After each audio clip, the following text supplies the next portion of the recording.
Standup Comedy, your host and MC, presents Comedy Appetizers, a podcast where you will find short comedy sets, stories, and funny bits from the famous and not so famous.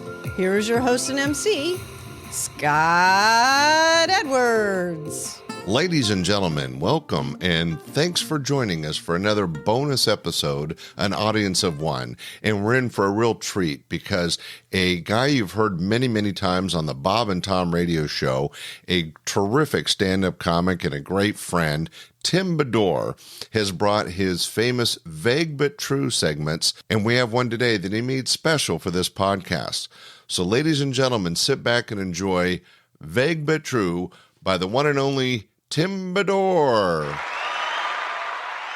Here he is, a philosopher, a writer, a comedian, a man who thinks today's tattoos will be tomorrow's permanent members-only jacket, the host of Vague But True, Tim Bedore. Well, thank you very much. My friends, or people I've never met, we live in a world, and that's hard to deny.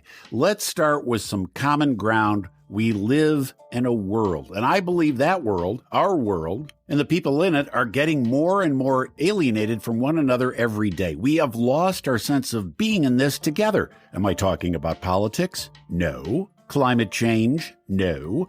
COVID? No. Well, okay, I'm talking about some of those things, but where did those things come from? Where did that alienation come from? I'm talking about what I saw a few years ago when my daughter was in school and a young woman who lived in her building brought to college a potbelly pig. My daughter shared a modern 10-story apartment building with a potbelly pig. In my college days, waterbeds weren't even allowed in most apartment buildings. There were generally restrictions on cats and certainly dogs, but my daughter's place allowed farm animals. I found that out one day when I went to campus to help my daughter change a tube on her bike, because changing a tube on her bike is something Dad always did. Over the phone, I tried to talk Claire into doing it herself. You're on your own now, work the problem, you're in college. When I was a kid, I was changing bike tires before I was 10, 11 years old. And I resolved to be resolved, stand my ground, force her to grow up. And she said, Dad, so I headed right down there to help her with the tire. And out of the building strides a young woman walking a 20-pound pig on a leash. In the middle of Minneapolis, a pig on a leash. You may be asking, how does a renter get permission to live with her pig? This pig is what is called a comfort animal. If a student gets a doctor's note saying they have anxiety issues, dorms and college apartment buildings allow students to live with anxiety-reducing pets like a pig.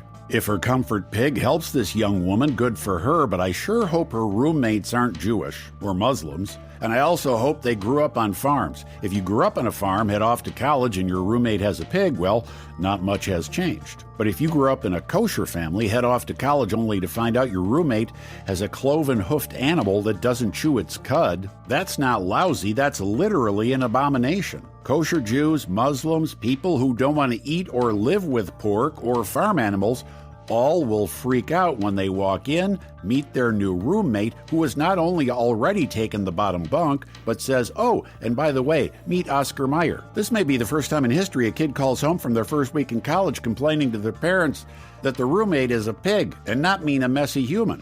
How did we end up with a generation of young people so anxious they need comfort animals?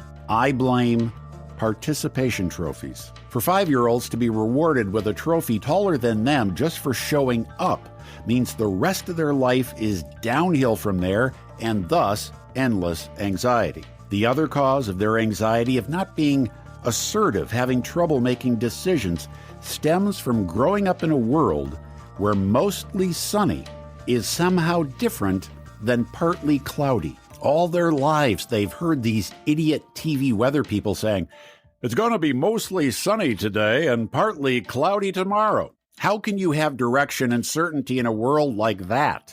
Well, the building my daughter lived in allowed cats, small dogs, and at least one pig. But by allowing one pig, How can there be future limits on what other animals future tenants consider to be a comfort pet? By rejecting a species of comfort pet, you will be producing the very anxiety their comfort pet is there to reduce. And if you force other kids to live with animals they don't want to live with, you will produce in them, guess what?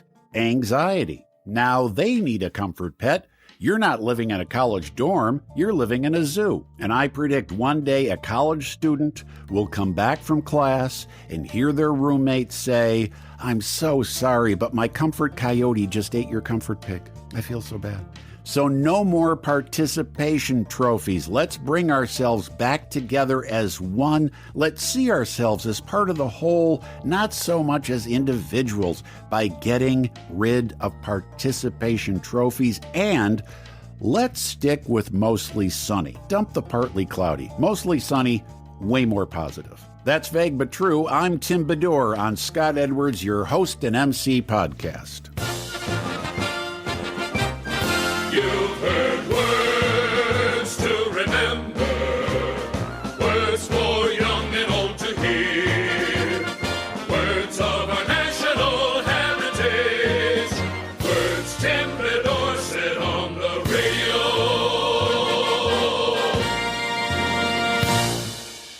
Hey, ladies and gentlemen, I hope you enjoyed that. A special Vague But True segment put together by the very funny Tim Bedore.